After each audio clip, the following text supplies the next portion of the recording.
Hey everyone, Eric Thompson here. Hope that you are doing well. Okay, I just was texting with a friend, and she told me that she's getting ready to go back to school. This is fantastic. And I told her, I said, I wish that we could be together. I'd take her out for lunch. We'd have a little pep talk, a pre-school year, back to school pep talk, which I think she would have appreciated. Just encourage her as she gets ready to get back into the grind of school. But we can't be because she lives very far away, too far. But I thought maybe I could do a little video for her and maybe share it with all of you and go through a couple thoughts, five in fact, kind of five back to school considerations, okay? And so if you'll just stick with me for a minute, maybe some of these will be true for you, and I'll tag some friends in the video who I know are going back to school or who are in school already, maybe could use these considerations. What is going on outside? All this noise. Oh, anyway, let's just get to it. If it's too noisy, I'll close the door. Number five, and these are not necessarily in order of like value, I just kind of ordered them. The number one is certainly most important of all. Five, right off the bat, do not gossip, okay? A couple reasons why, and probably the obvious reasons are obvious.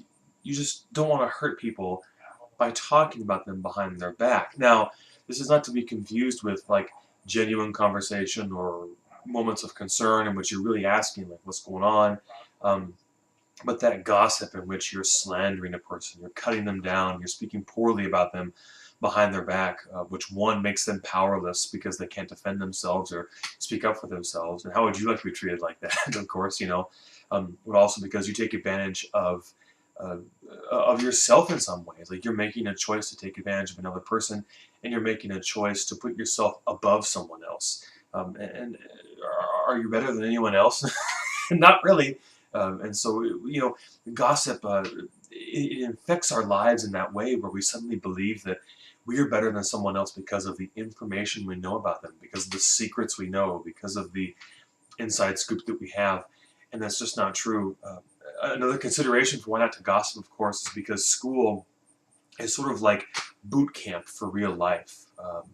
It stands to reason that the way you behave in high school is probably something of the way that you're going to behave in college. And the way that you behave in college is probably something of the way that you're going to behave in your working career or your higher studies. And so why not start now and try to get away from some of those destructive tendencies?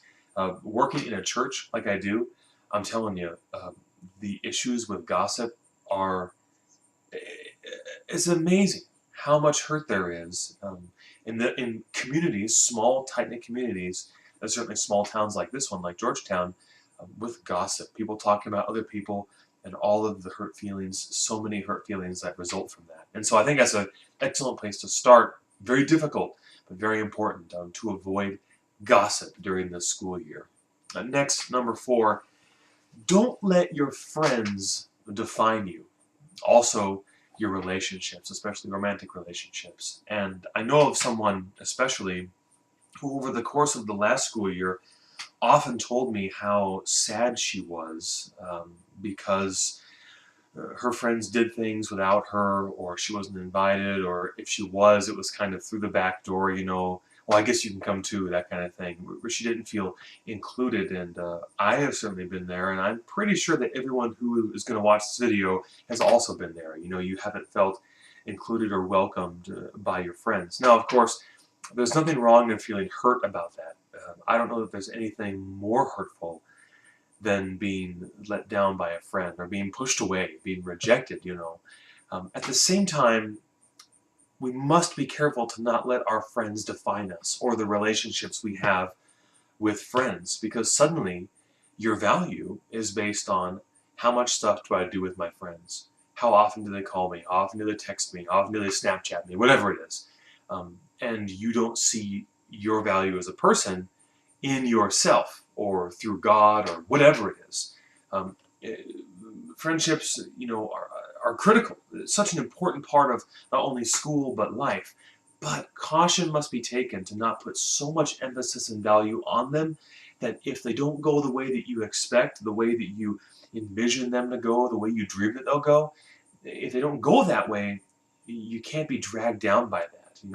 A sadness, remorse, you're going to work to keep your friendships alive, but still, don't let them define you. You define you. Okay? You are your own person. And you want to bring that whole, complete person into your friendships. That's what gives friendship life. A person with confidence in who they are and who's willing to grow and give and take with their friends. Be that person this year, okay? The very same is true of romantic relationships. And here we see so often couples that feel they could not function if they were apart. And by that I mean, of course, if they're even apart physically. I felt this way for Tori once upon a time. And suffice to say, I did allow my relationship with Tori to define me thoroughly. But now, of course, in marriage, where I am definitively defined, pardon me, as Tori's husband, I also find that my own identity is very important. That we are two becoming one. And so realizing myself, realizing her, becoming one person. But even then, still, I bring myself into this marriage. And it's not just this that's shared, but also what I offer to our marriage. And so the same is true there. Be careful about how you let your relationships define you, especially the expectations that you carry into them. Okay, number 3, this is kind of a unique one, but I like it a lot. Kind of playing on number 4, if you're on a team or if you're in a club or drama club or choir or, like I said, any of sports teams or forensics or whatever it is, you're going to get a lot out of that community, out of that shared experience, out of that competition. That's fantastic. But again, you need to know yourself. You've got to have a sense of self in you. My recommendation is this year, try and find something special that belongs to you alone. And do this thing often. For some, it might be something creative. It might be painting or drawing, sculpting. It might be singing or songwriting, playing the piano, playing the guitar. It might be journaling or daydreaming or making cloud animals or whatever it is, cloud shapes, by yourself or whatever it is. But something that belongs to you, okay? Something that you can enjoy by yourself. Maybe it's something that you would share with a friend, with a close friend. Certainly if it was something like songwriting or whatever, it'd be awesome to share that, to share your creativity with someone else. But something like journaling or anything like that, maybe that's more personal.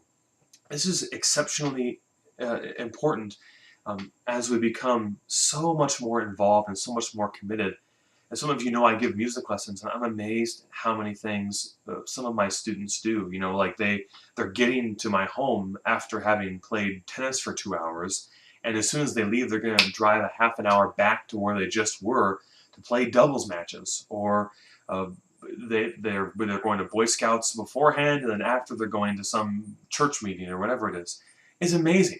And so we need that personal, private time to help us stay defined as people. Again, just like number 4 said. Number 2, define your priorities and stand by them. Do not give in. There's a lot here ethically that I'd like to say, but just to keep things short, I think you know what I'm talking about. If you have a certain stance on an ethical issue, a moral stance, a conviction, your religious conviction, your societal conviction, whatever it is, and you know that going into the school year, don't back away from that. People are going to challenge you, okay? I don't mean religiously, but they may, if you're a person of faith. Stand by what you believe in, okay? Stand by your priorities and do not give in. Do not give in, even if it means becoming more popular, okay?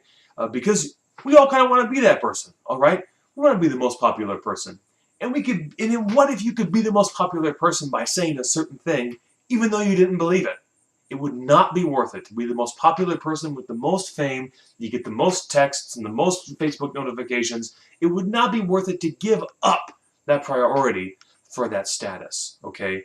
Do not fold. Do not give in.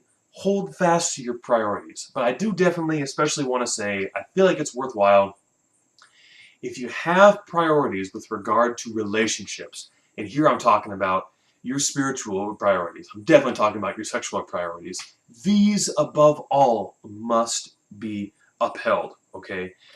Because we give so much of ourselves out to other people in our relationships. Hold fast to your priorities now, okay? Set them, define them, stand by them, do not give in.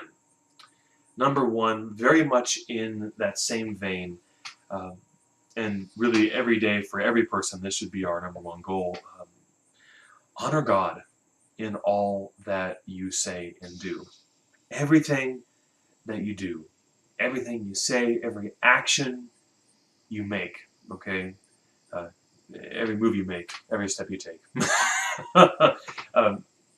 Let it be for God's glory. And here, of course, religious teaching comes into play. A lot of what Jesus said.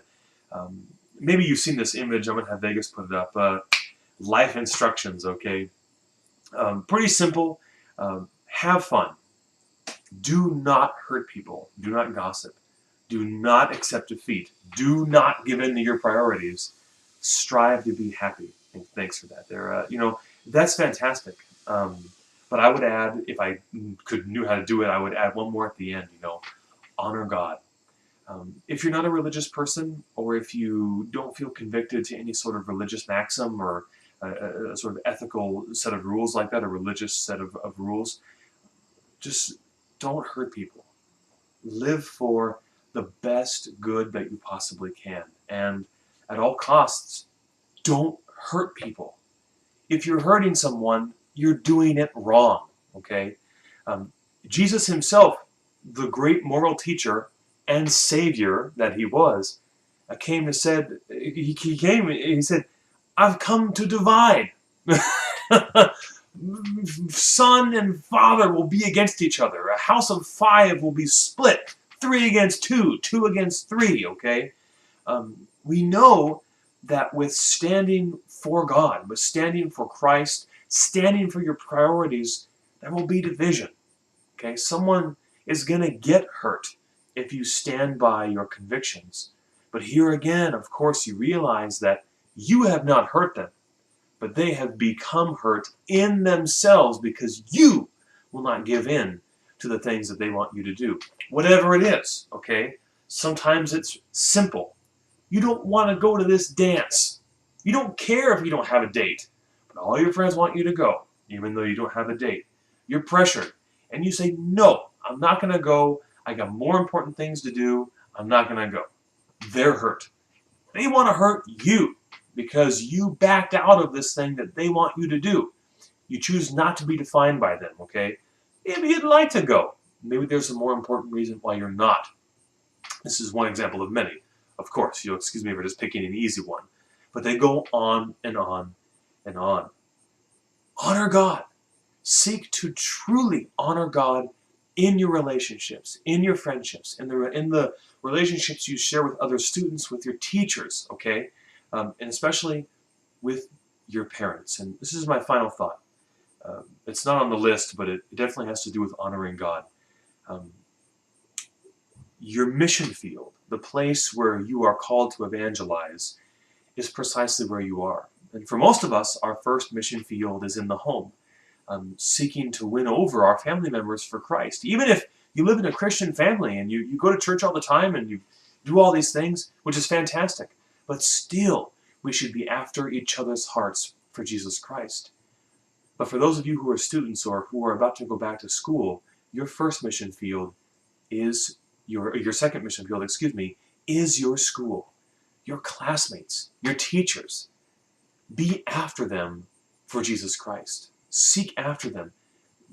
Release every good gift and blessing that you have into their life. Affect them for the better. If you want to stay away from all these things that maybe I've kind of warned against a little bit, that's the way to do it. Let your life be infected with the love of God this school year. Honor your friends, love them, encourage them, support them, and wow, by the end of this school year, who knows what change you will have made in your world. Thanks for watching, friends. Like and subscribe if you care to. I always appreciate it when you do, and truly, truly hope that you are doing well.